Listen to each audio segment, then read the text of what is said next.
I mean, because they're gonna, Yeah. Do you think we can get money from them? so you can That much, but. do this. You can do this kind of worship. Raise the roof, isn't that what it's called? Hello.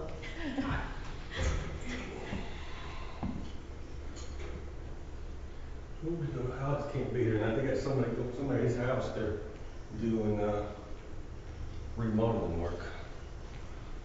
What? So I got people here. Get it now. I think somebody's been spinning this one. I think I know somebody who does that. At least I've seen him do that. I used to get in trouble at the, hairdresser's. Mom had to go get her hair cut, and I'd get in the chair and just spin. And you get dizzy? I get so dizzy. I wouldn't now. I can't turn around twice, I get dizzy now.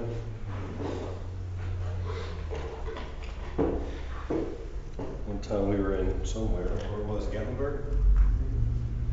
Years ago, as a kid, and Mom walked across a bridge, a footbridge, and as soon as she hit it going across the creek, she's like, "Ooh, dizzy." And I couldn't understand what she was talking about. I don't know where you get dizzy going over that. And then. Then you reached an age. Right. Can, Yes? do you mind if I shut the shutters? Yeah, I'll shut them in a second. Okay. Yeah, the way the sun's. It's a little much. A minute ago, it was really bright, and I'm wondering if it's gonna get bright again. Keep moving along. It was really in my eyes. Now the dove is all sparkly from this The leaf? vantage. No, it says the dove's tail from over here. Oh, it is? Oh, see, it's not from here. It's the leaves that are sparkly. It's like they glittered up the dove.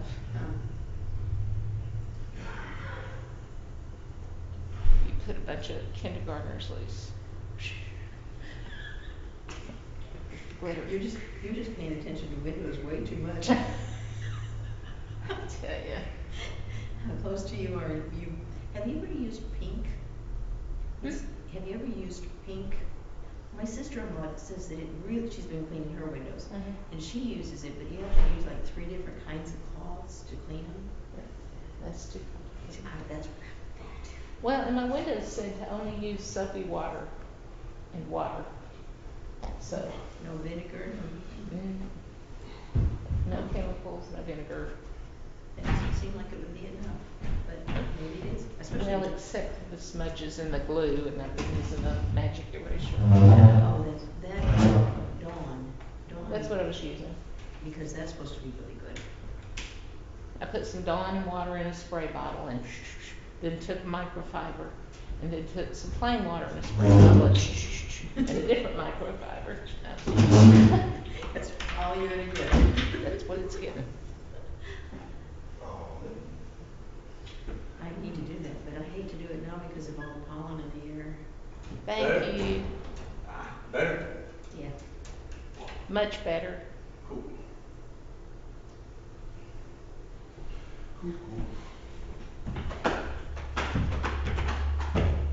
Is your mom doing better? I need to ask that. Yeah, she was here Sunday. Well, that's what I heard. I heard that she was, but I wasn't here, so I wanted Talked to to her a find little out. while ago, she sounded Well, really good. So she's happy to be driving again, are you kidding me? She gets released to drive Friday, and Sunday she's over here. So. she's been waiting a long time to drive. A few weeks now, with all 3 grandbabies here. And so Suzanne said she'll be recovered in about 2028. I heard that she had it, but I'm thinking, well, she wasn't still really 100% from being sick. So talk about running down. So, Allow me to tell you what will heal a woman, though. okay. Is when she gets back, and this is the first time the baby girl had been, Nora had been away overnight. And when she got there, of course, Nora didn't care about anything. She wasn't like missing mom or daddy or nothing. But she held on to Suzanne for like a long time. Just laying in her arms, and Suzanne just laying on the couch, and the kids playing on the floor, and Nora wanted to hug up on next to her, and she was pretty good after a few minutes. So yeah. I looked over, she did a little It's grin on her amazing face. the cure. Yeah, right. Yes. It was precious. They are, but there's a reason why they go to younger women. That's right. There's a reason why you can give them back. There's My the house other was one. crazy for a few hours. Yes, 9 kids here Sunday. That was fun. that's pretty good. Let's pray. God, thank you for this place. Thank you for your word. Thank you for history that we can study. Not for any reason other than just to sort of know where we came from a little bit. Just broaden our understandings and our horizons of the world. We ask that we all kind of play our part in this, sharing what we understand and what we know, and just making this a communal effort to understand your world and our faith in you a little bit better. We ask this, Lord, because this world is amazing, and we thank you for a time to study it. And God's people said. Amen. So, last time we got through like 500 years of the Middle Ages. I didn't know why it was called the Middle Ages. I just always heard it called the Middle Ages. I never thought about what it was middle of. What was it? Oh, we think. Well, it was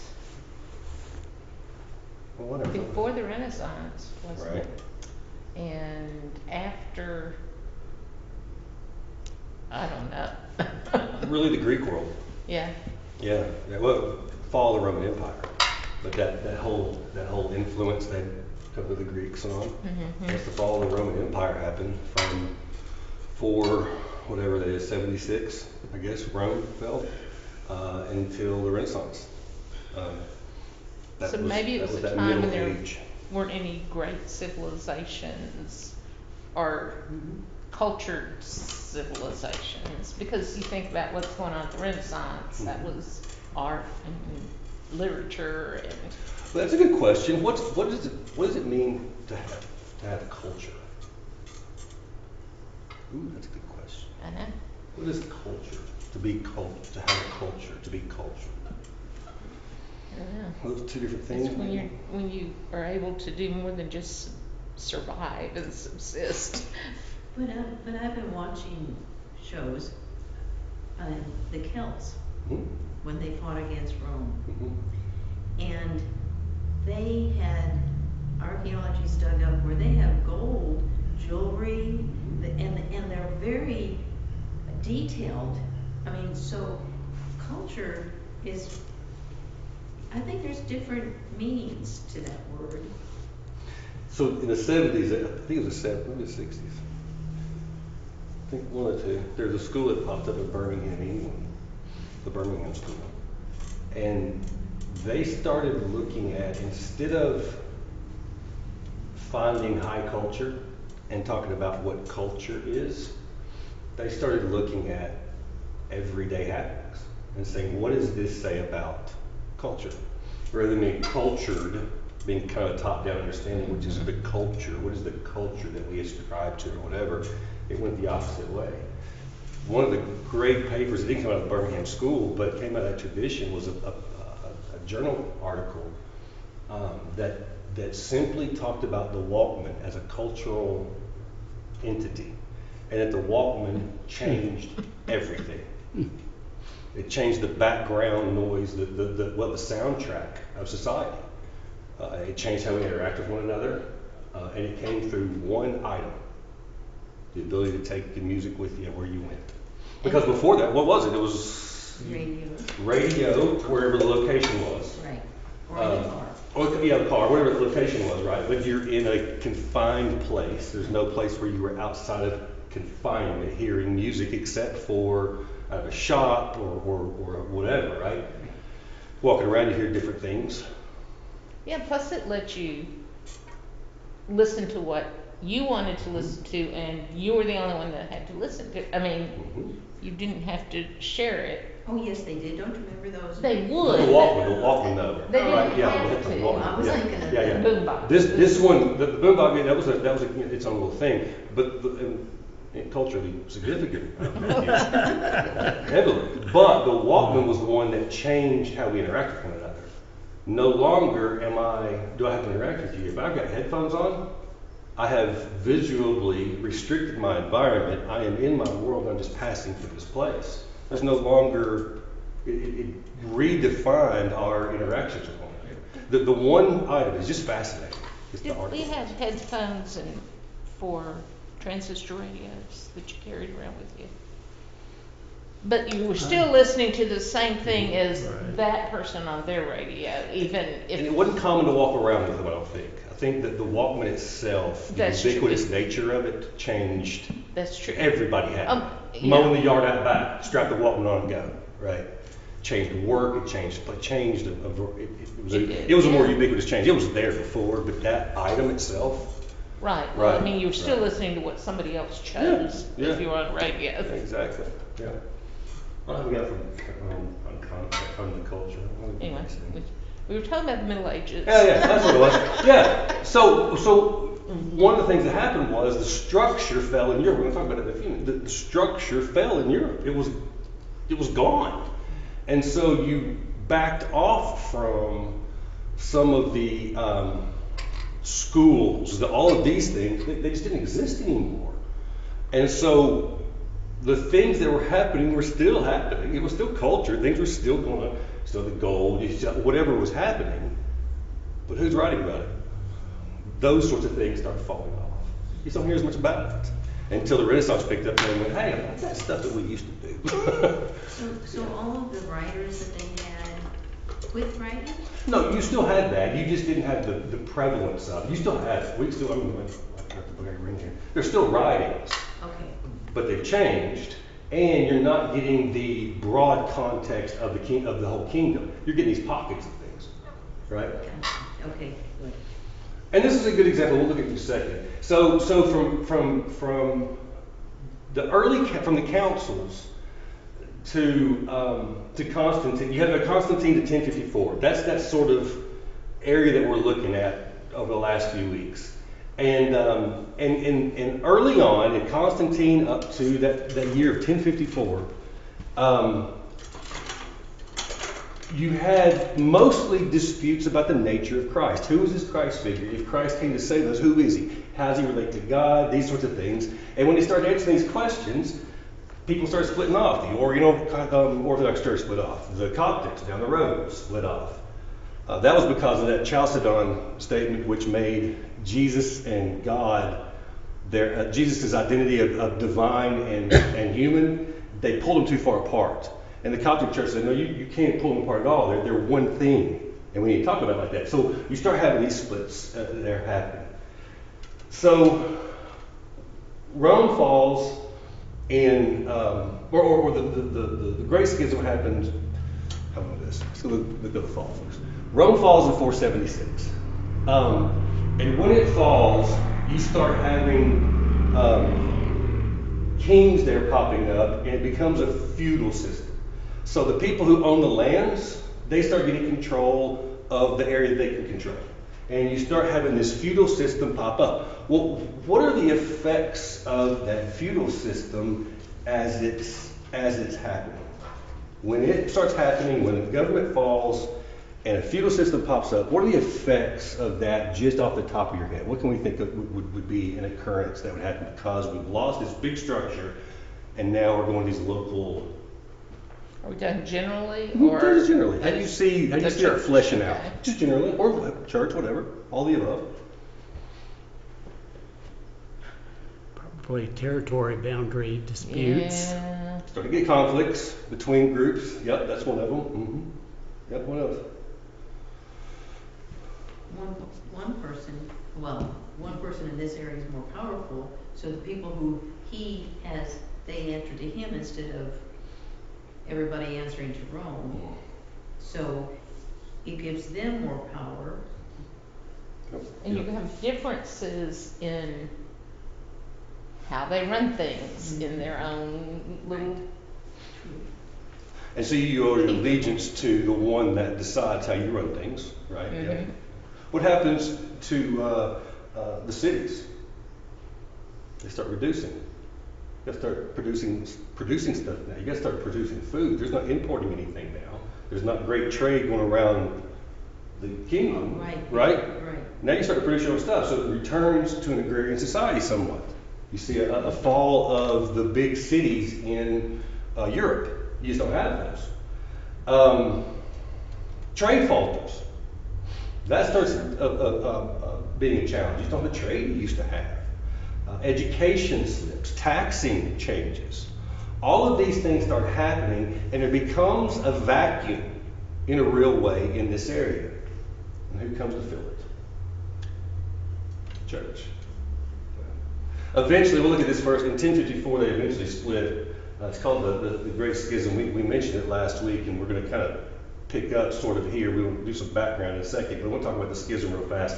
In 1054, there were only 2 of the first 5 Christian cities left. Remember, once upon a time, the Christian cities were, there were 2 of them down here, one down here, one down here, Alexandria, Antioch here, and then you had Constantinople, and you had Rome, right?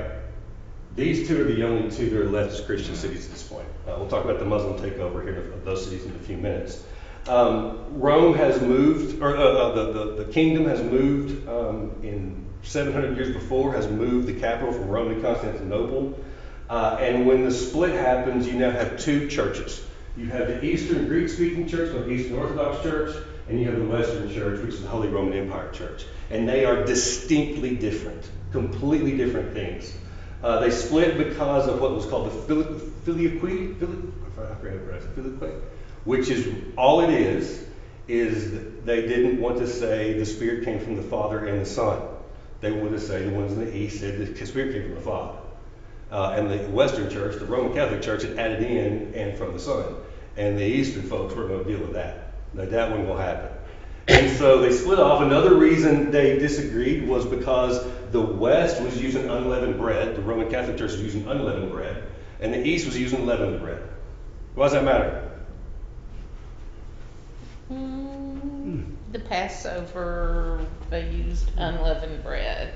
So I'm sure that there was some, you know. And Moses, the laws that they had was unleavened bread, wasn't it? Because that was what they Only during Passover. Passover. Was that before or after that? Only during Passover. The Passover itself was the beginning of that. Right. Because they had to make God told them, get ready to go. Don't let your bread rise. and go, exactly. And from then on, when they celebrated Passover, they had unleavened bread to remind them of that time when they left Egypt in such a hurry. But only that day. The rest of the time, you had leavened bread. That's bread. what I was. Yeah, you cleared the house of unleavened bread a few days before, or unleavened of all yeast. All the crumbs have to go. All the crumbs have to go. There you go. And then you had unleavened bread for Passover. The rest of the time, you had leavened bread. What a big deal. What's the theological consequence of that? What's the unleavened bread represent versus what the leavened bread represents? Well, it's got yeast in it, which is sometimes attributed to.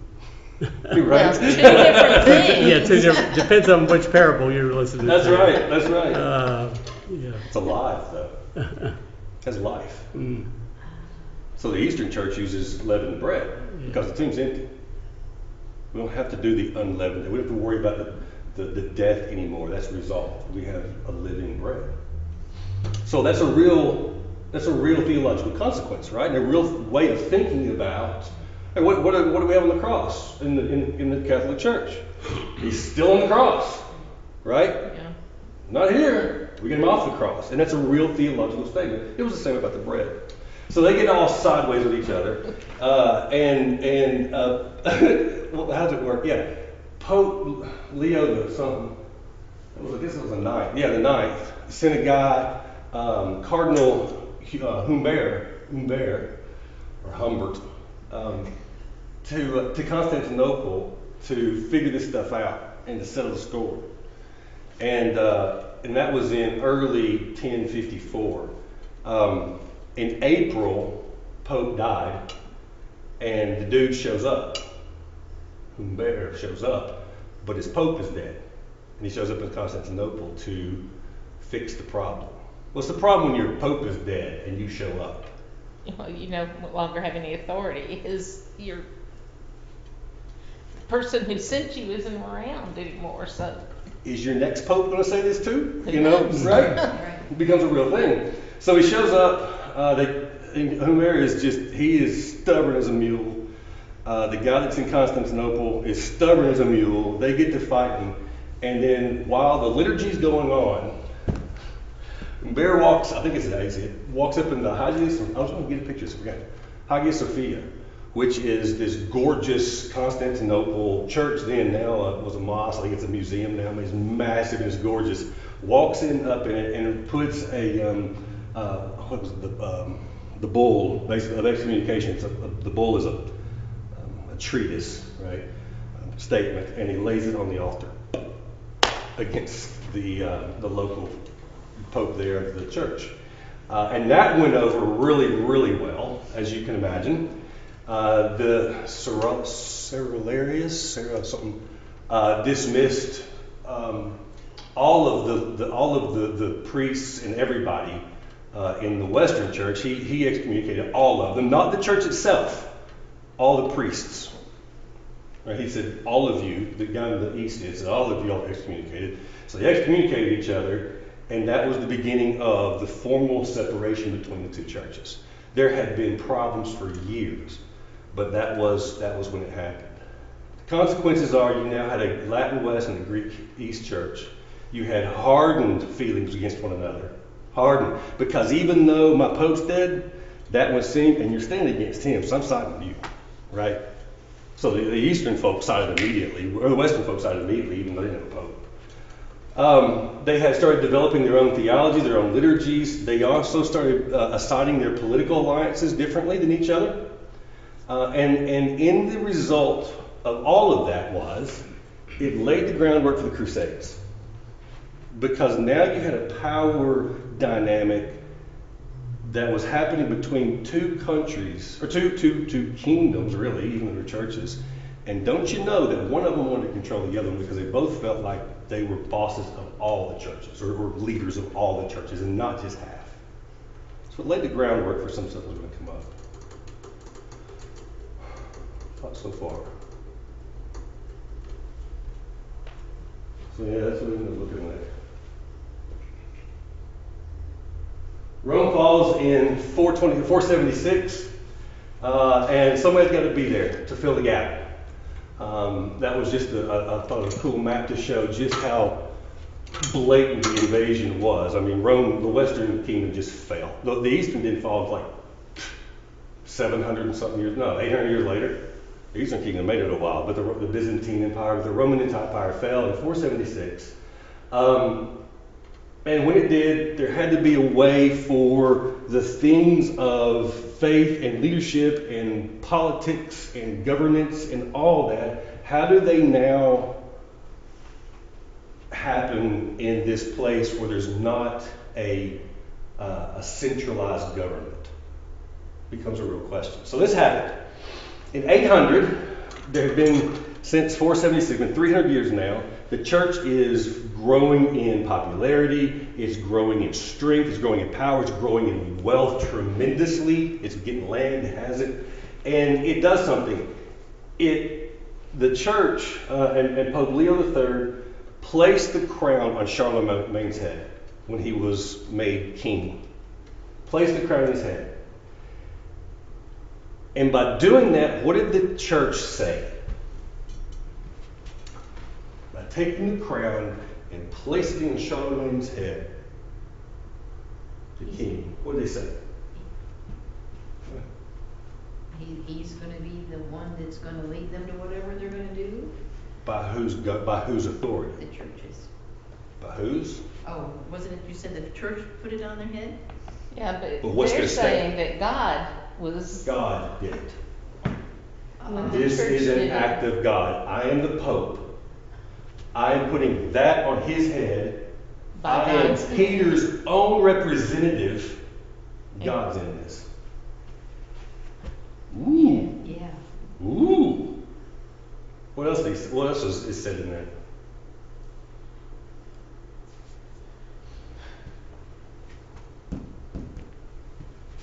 I can dismiss him. Oh. Let's go to I Henry VIII. crowned him, I can. I crowned him, I can take him out. Let's go to Henry VIII.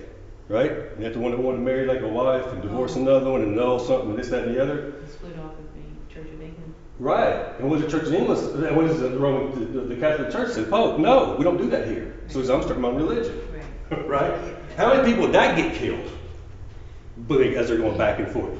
They dealt with that till the 1970s, 80s in Northern Ireland. So they were the same thing they were dealing with. And so this becomes the other part of it. I can take you out as well. And so two very different things happened in the East and in the West. It's so interesting. In Western Europe, the church's hierarchy became enmeshed, intertwined with the government, right? But in the East, it was different. The king appointed these people. And so in the East, it became that the king will take care of the ecclesia, the church structure. The priests take care of the theology, right? Not in the West. In the West, it's all part of the government system. They've tied it in tightly together so that they both have functions within one another. The other one is kind of top-down kind of thing. So how was a pope chosen, appointed, or whatever in the East? Appointed. By the king? Yeah. Okay. In the West. Was it similar to Vote. what we have now, where Right. it's, Right. yeah. Right, exactly. And now, and that was by insistence of Pope Gregory. Pope Gregory came out, I forget what year it was, same era, came out and demanded that the church has the ability to appoint its own pope. You don't get to do that. And that created a huge set of conflicts for how long, right, that didn't happen in the East. Good, better, or worse, doesn't matter, right? That didn't occur.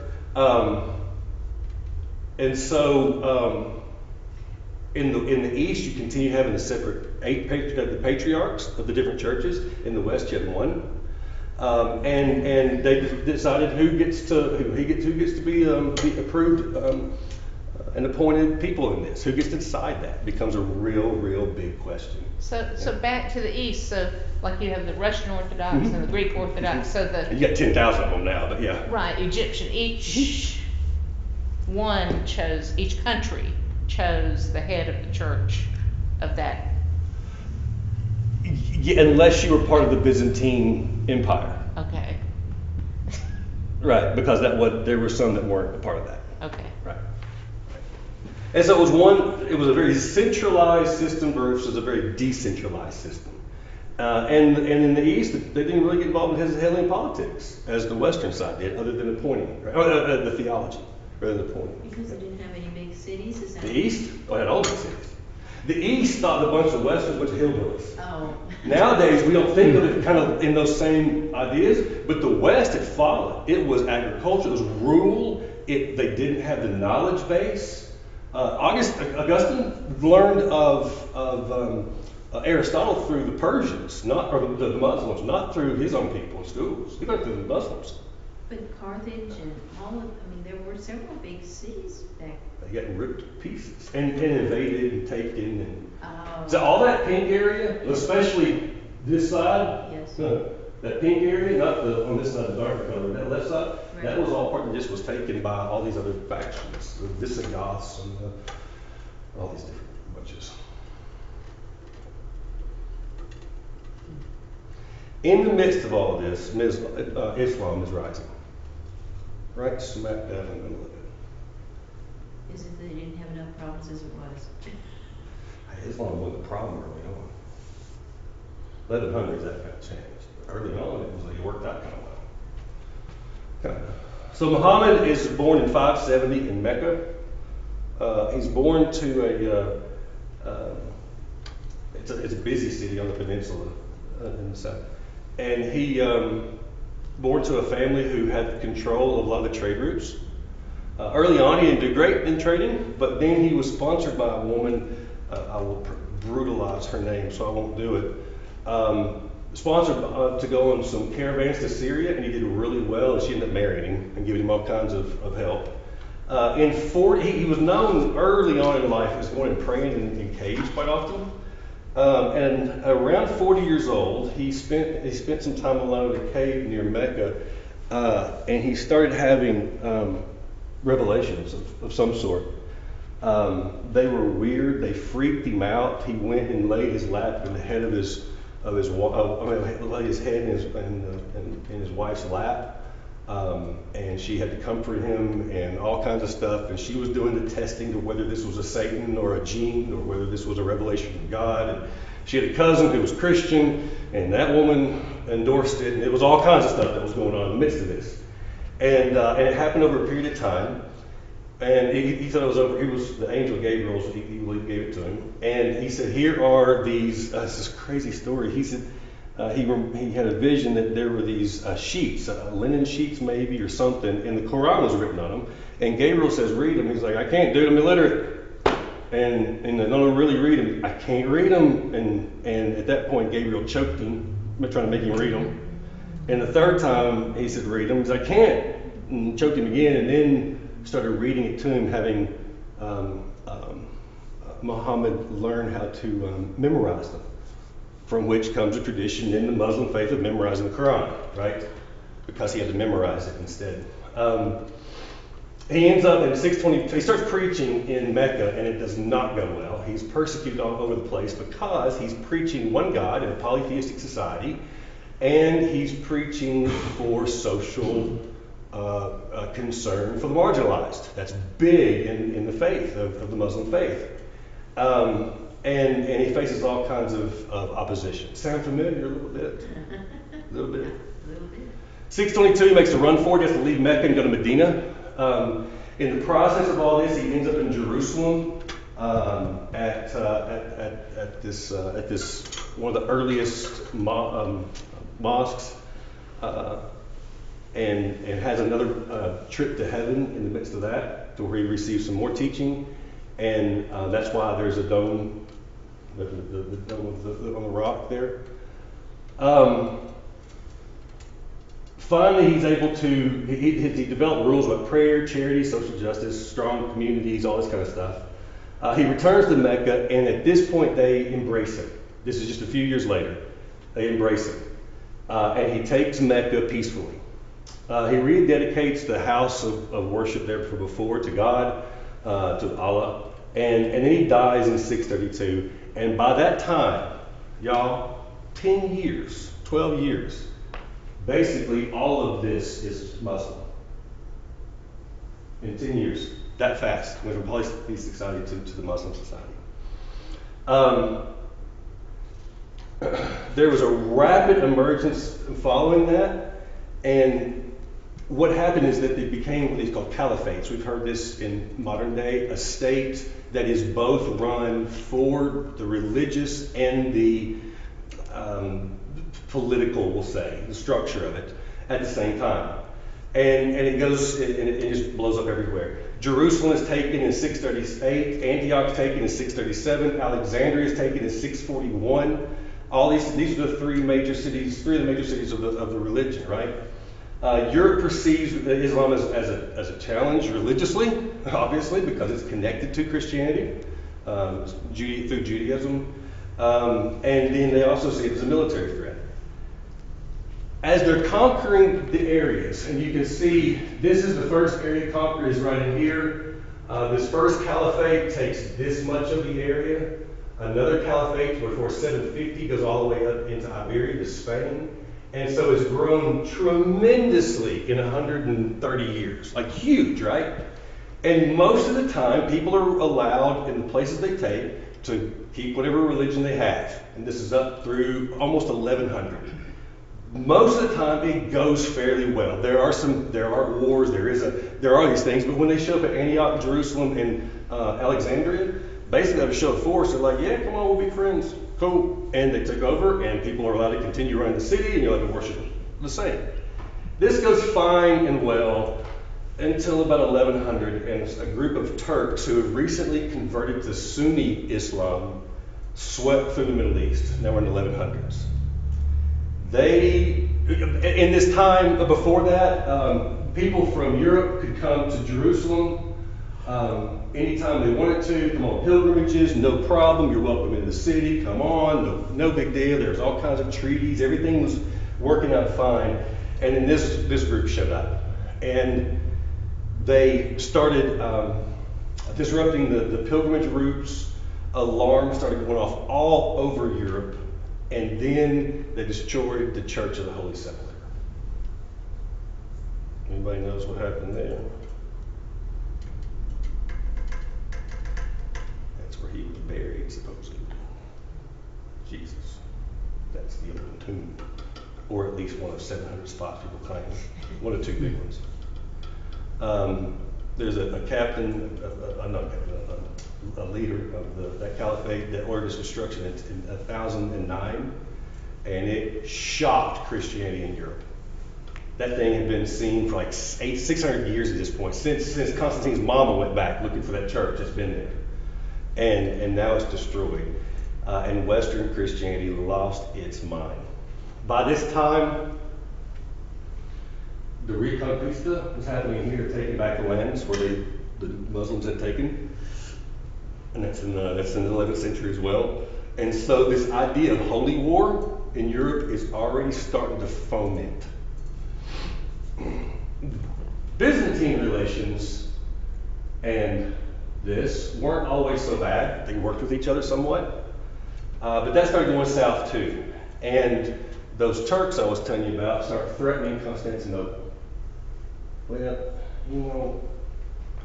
I know we brother and sister, and I know we fight, but do not talk about my sister. You know how this happens, right? Do not talk about, I can talk about somebody, you don't talk about them. Well, especially if you can get something out of it. So the Eastern Church says, we got a problem with the Turks. And the Western Church is already starting to deal with some of this kind of holy war stuff going on anyway. Says, hey, we'll be glad to come help you. We'll send troops. What's the benefit of that for the West? Why am I going to fight your battle for you?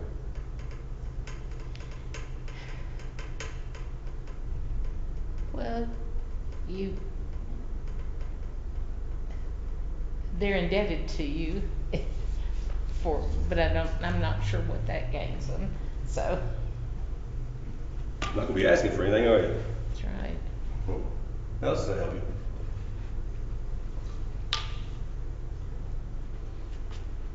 I was thinking that they would be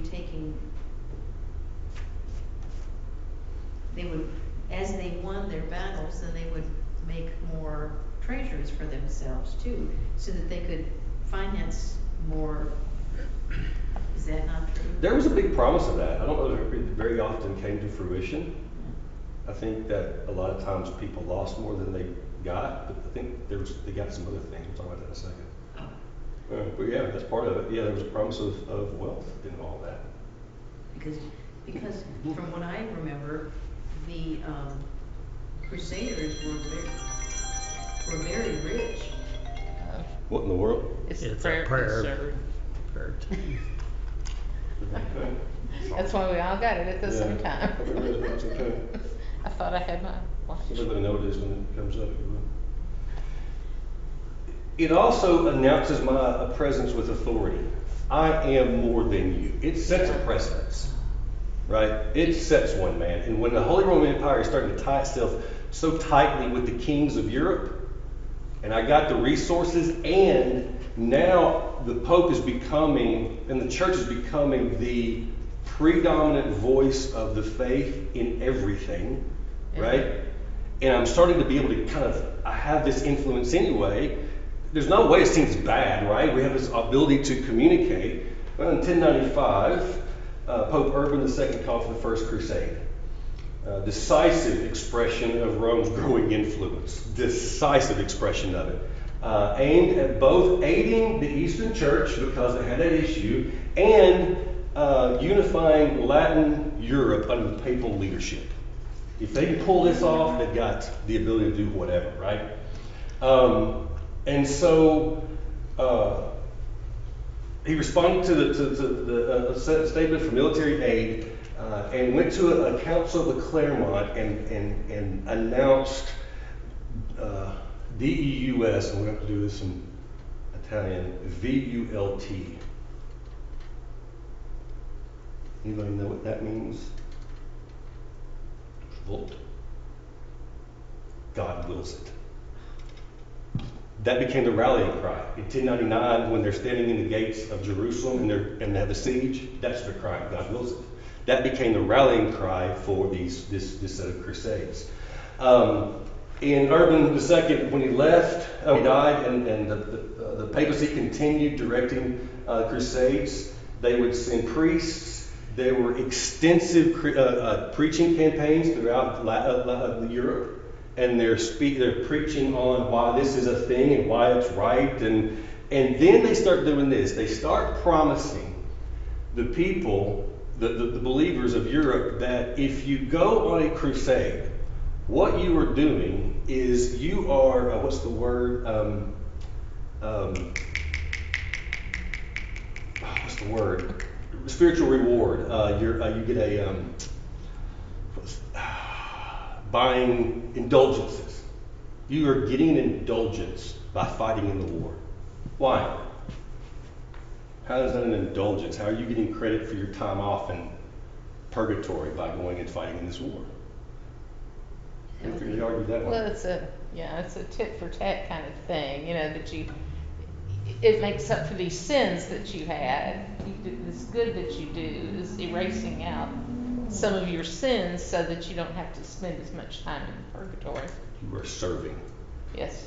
You are serving the faith by going and doing it. And not only that, but you can do it in perpetuity. If you sign up for it long term and keep doing it, oh, you get great credit then. Real good credit. And so it became an armed pilgrimage. And what they did was reinterpret this idea of just war theology. I don't know if you've heard this or not, but just war is a theology that was set up to say this is the only, like, thou shalt not kill. Except. And the except is, I understand the legitimacy of the except. If I am saying I'm non-violent and Carlene's getting the daylights beat out of her, if I'm to step back and go, oh, I'm sorry, I don't get involved in these things. All you're doing is getting yourself beaten. I'm prideful, right? So there's this dynamic, right? And so you develop what was just war theology. How do we understand a just war?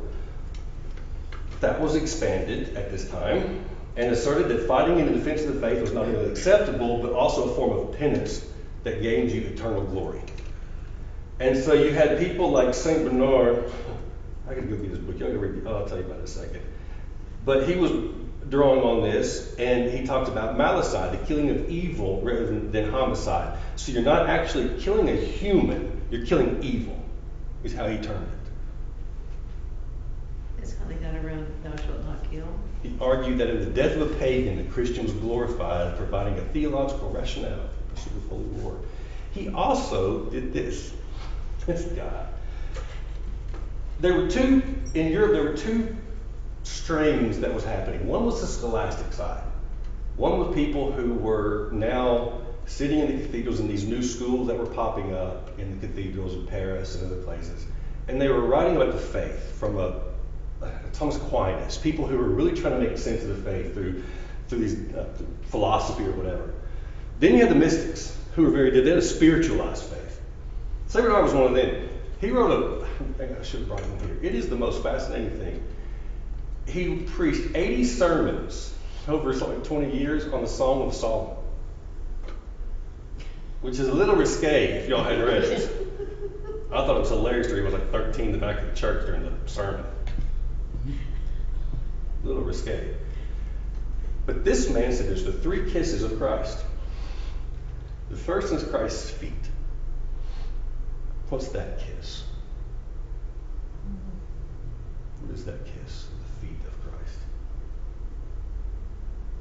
You recognize his lordship, that you're bowing and humbling yourself. Yes, and also the woman drying with the hair. Oh yeah, she kissed his feet. Oh, Yeah. that's, The crying on the feet.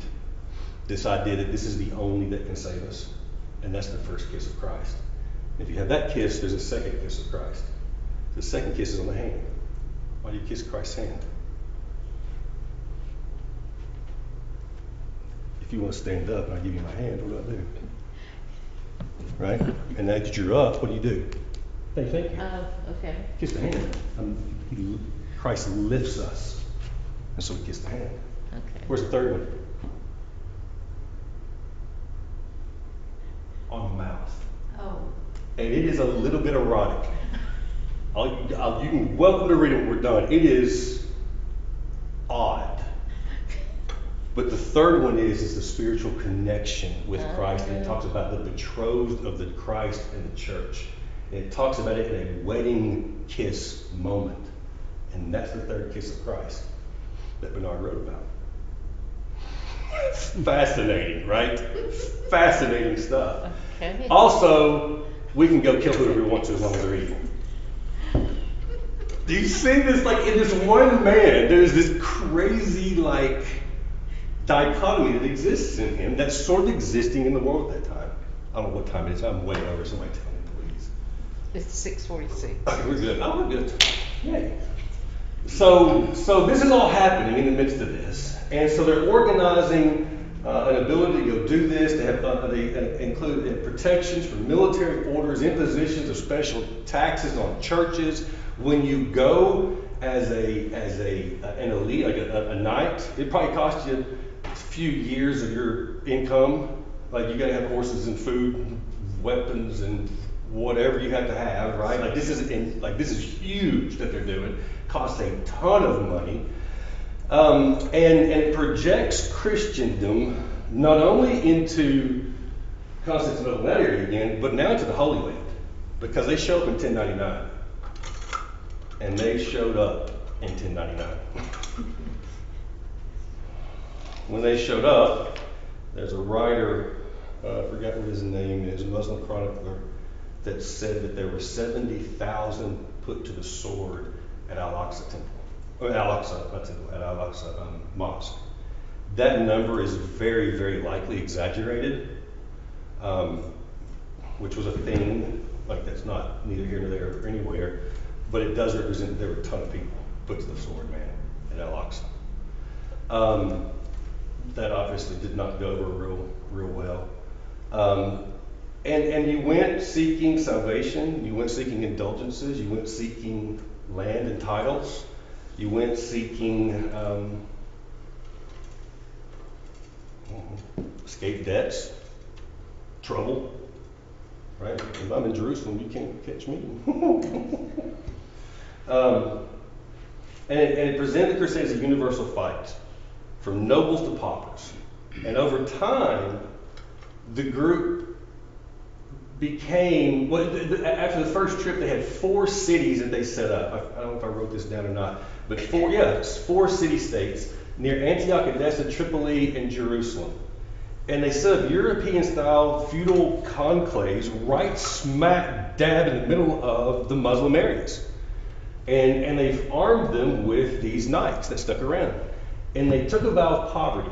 So instead of having this money at home, now they're doing this, and it's about poverty, and they're sort of taking care of themselves, and the community's taking care of them in order to keep these places Christian, and so there's not any fights.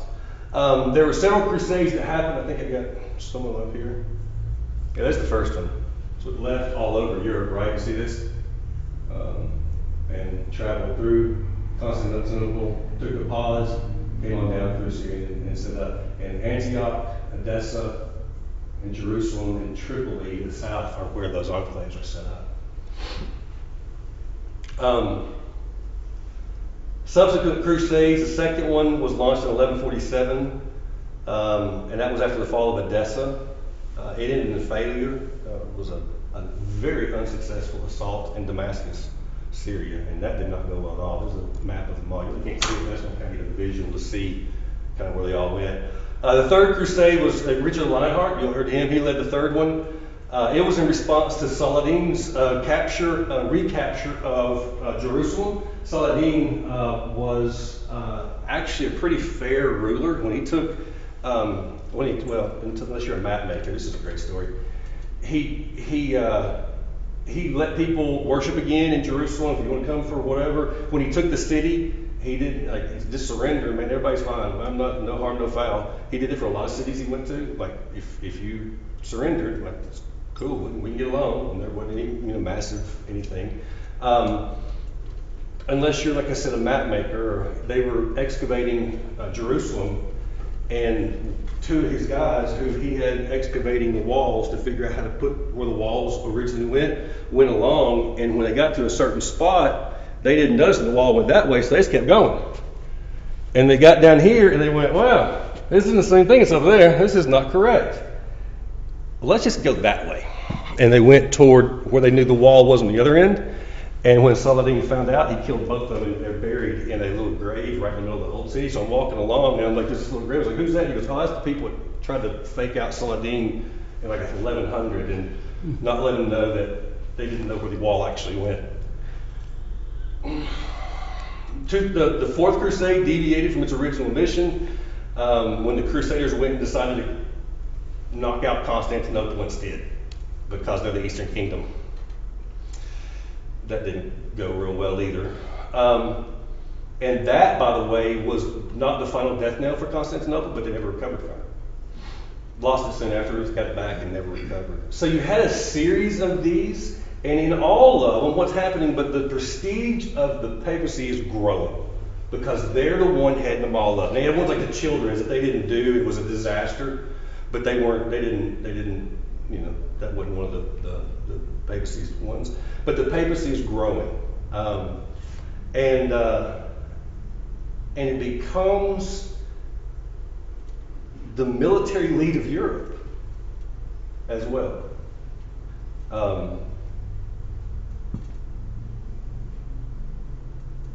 Where I was and all this.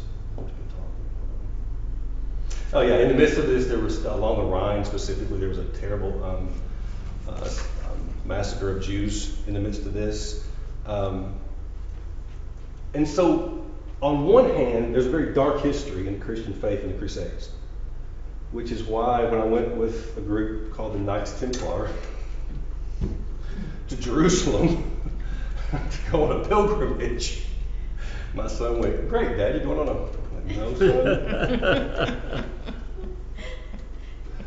I feel bad enough, you don't have to do this to me. There were some dark aspects to it, where fanaticism, a lot of stuff, fueled a lot of things. That being said, there's a positive note in that cultural and technical exchanges went nuts in this time. Medicines, science, the Europeans suddenly got access to the advanced stuff that the Muslim people already had, we did not have. I've been lost. Greek learning changed. Augustine, when he went and he was able to look at Aristotle, that was translated by a Arabic-speaking person. That's who translated for him. And this expanded the West's ability to function as a society. And then economically, it shifted the focus from Europe, focus to the south and the east. So Italian cities, see where all the boats came out of here? The Italian cities took off. Naples, was it Venice? I think it was one. They took off because they're now charging to be the staging grounds for a lot of stuff. Trade is going back and forth all of a sudden because in the middle of the war, you know what still happens? People still buying and selling stuff, man. Still doing that. And so it talked about the West having all of a sudden an insatiable appetite for sugar and spices. And so those start coming in again into Western Europe because remember, the trade system had sort of collapsed for a period of time and now it's back. And so all of this kind of stuff begins happening, silks, all that sort of stuff. And people will argue this sets the stage, by the way, for the age of exploration later. Because it's cut out the middleman. Who's bringing it in? And if I can go find it myself, I'm going to pay the middleman. So some people think that.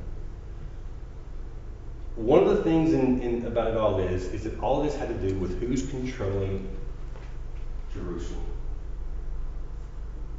God, it took me a second. Who controlled Jerusalem became the big argument. Christians, we talk about the Jews and the Muslims fighting over there forever. We've been fighting over there for how long as well. So 1,000, 1,500 years. So Christians find the pilgrimage to Jerusalem as acts of devotion and penance. We cherish the holy sites, holy sepulchre, all of these. It's a Jewish center, even though there's no temple there, it's been destroyed. It's a Jewish center that is beyond all. It's the third most revered site in the Islamic faith, and for a long time, people got along pretty well together. And like I said, a lot had changed in the 11th century with the Turks. There's a button. I wish I got a picture of this. There's a stool thing in the Church of the Holy Sepulchre, which has Armenian, Christian, Armenian, Christian, Protestant, Roman Catholic, and something, Greek Orthodox, I think. All in the same, the chapels form all the same building, right? And there's a stool. Anybody been there? There's a stool's got a cushion, and it looks like it's just a really cool sort of folded leather top to it. It's the navel of the world. That is the navel of creation, the place where it began. If it has that sort of identity and draw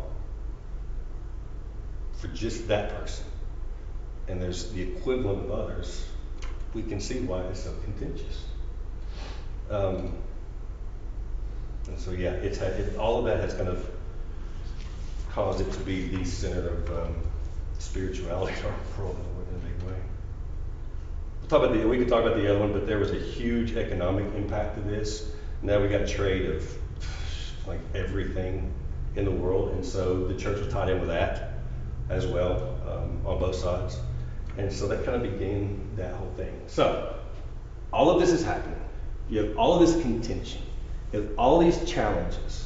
All of the people who are arguing against some of this stuff. You have indulgences that are being bought with service in the army or service in the military in other ways. You have reformations happening because there have been people selling the offices of priests and bishops and all this to one another, right? By the way, have you heard the idea of hocus pocus? Nobody knows if it's true or not, but some people argue that the hocus pocus word for magic is close enough to some of the Latin words in the Eucharist that the priests didn't know anymore because they never were educated anymore. They're getting put in the positions to know anything. They would turn their back and they're doing the Eucharist here and they're just mouthing words and something sounds supposedly like hocus pocus, and that's where it came from. I have no belief that that's true, but I love the idea of where we get words and phrases from. But it does exemplify the fact that the structure was falling apart of the Roman Catholic Church. They're charging, you have all this, and then the printing press comes out not 100 years after this. And right after that, we have the Reformation. Immediately after that. And so we can talk about how it just came out of nowhere. But this thing had been cooking for how long? When they go, the East already has, this is a big one. The East has already have iconographs that they're using. You go back to Jerusalem, everybody's selling the hammer that put the nail in Jesus' hand. Like everybody's got one and selling it, right? Everybody's got a piece of the clothing. Everybody's got, here's Peter's tooth. Everybody's got something. So they're bringing it all back to Rome, and this is where those things come from. If you touch it, the mirror, all these things are happening, right?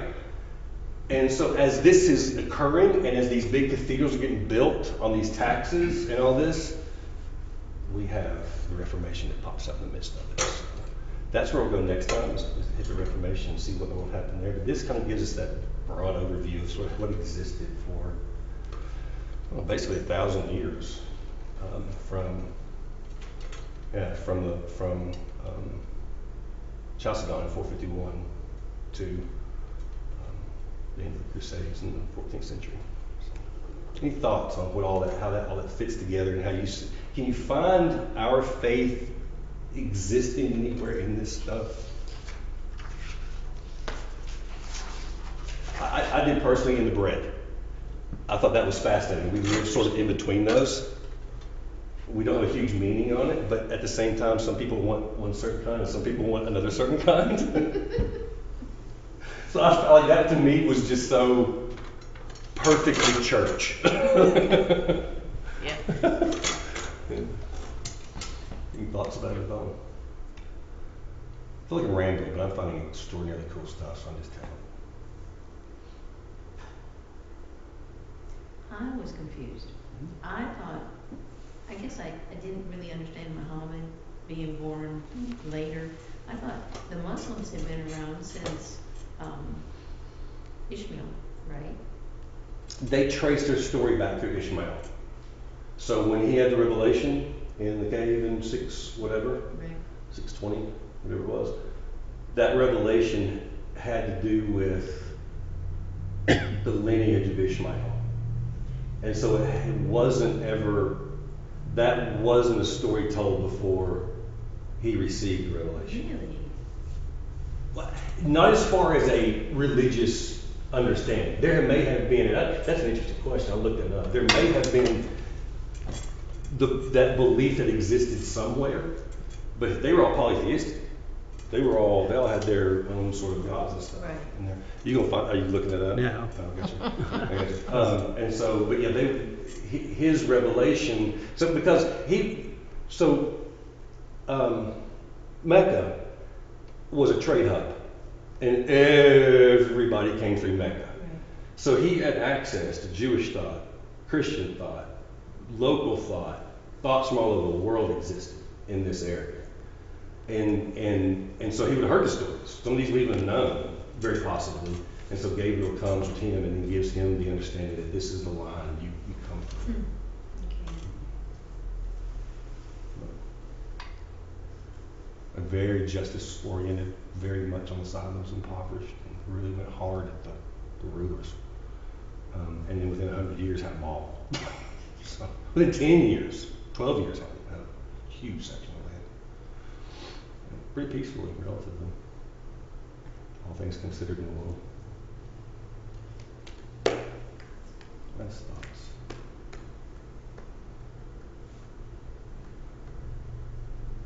Y'all know my prayer story with being in a mosque. Have you ever heard this one? I felt like such an idiot. I get invited to go to Eid to break in a fast at the mosque up the road. And the guy, he said, "Do I come eat this?" I'm like, "Food? Yep." Bring it. So we're all sitting on the floor eating, and the guy that I know said, "Oh, everybody started getting up and praying. Start like they're preparing for something. Actually, they weren't praying; they're preparing for something." And I'm like, I don't know what's happening, but I'm still eating. And he says, "I got a chair for you in the back. We're going to have a prayer time or prayer." He said, if you want to sit in the back, I got some dates back there in a chair. And we're welcome to sit there. I said, "Cool, dates." So I go sit and I'm eating, and they're having the prayer. And I found out at that moment the reason this part touches the ground is because this is the most vulnerable part of the body, ones that mean the most, hence the third eye thing. And I put this to the ground for no one but my God. So you envision the God in front of you and you bow and touch. And I thought that was kind of cool, you know. But I'm sitting there eating, and they're all praying. And I realize at one point, I'm just sitting there feeding my face while this group is expressing their faith. Maybe I could put down the food and just pray for my own God for a minute. Maybe that would be appropriate right now, is if I had my own prayer time. That brought me to the point of, we say there's good in everything, there's evil in everything. That's what we say. And so, can I accept a faith for not being mine, but still learn from it? And in that moment, I couldn't. In that moment, I realized I don't have as dedicated a faith as all of these gentlemen do. And there's something wrong with my inability to take a moment out and just watch it. And so I just took that moment and let that stuff go and pray in that moment. But I was brought to that by someone else's behavior. That's what brought me to that moment. Whether right, wrong, or indifferent, doesn't matter, it brought me to my behavior. And I thought that was kind of one of those interesting moments of life, being at the top notion. And we'd be wandering out in the middle of the ocean still if it wasn't for the equipment they gave us. We didn't know how to do that quite well. Last thoughts. So yeah, next week Reformation, we'll look at Luther, Calvin, some of those people, and just try to figure out what in the world they meant. We'll make it really easy and take some of the theology. Why did there need to be a Reformation? What was it? And kind of talk about that for a couple of centuries, and just look at sort of what thoughts came out of the world once kind of Europe caught up to the rest of the world as far as they're being advanced. They had to catch up first, and then let's pray. God, we don't always think about where we came from, and we always don't take any concern about being from a certain place, because we're going to be us, and we're going to try to do right and good and all that. And so, Lord, we thank you that we're not attached to who we are in history. We're not attached any more than we're attached to anything. Sometimes it's good to know. Sometimes it's wonderful to know. Sometimes it's a challenge to know. But regardless of all of that, one of the things that they had very right early on, everybody, is that you are our Messiah. And you bring us into new understandings, and you bring us into new places, and you're always giving us life where there's death. And so we thank you, God, for that. And we ask you that no matter the circumstance around us, no matter the political intrigue of whatever was going on that day, whatever happens now in this world, it doesn't matter as long as we are authentically living our faith, loving you and loving others. We just ask that you continue to remind us that over and over and over, that while all this stuff goes on the grand level, living out the faith happens here in the church, in us individuals, in the community of faith, in the community of grace, loving and caring and just being with one another and creating a place that's just better than anything else. And so thank you, God, that in the midst of whatever's going on in the world, you allow these simple places like Jenkins or any place else in this town or across the world to be a bearer of light in your name. And when we do that, we'll give you all the glory, no matter what the rest of the world's trying to say. Do it in your name. And God's people said, Amen.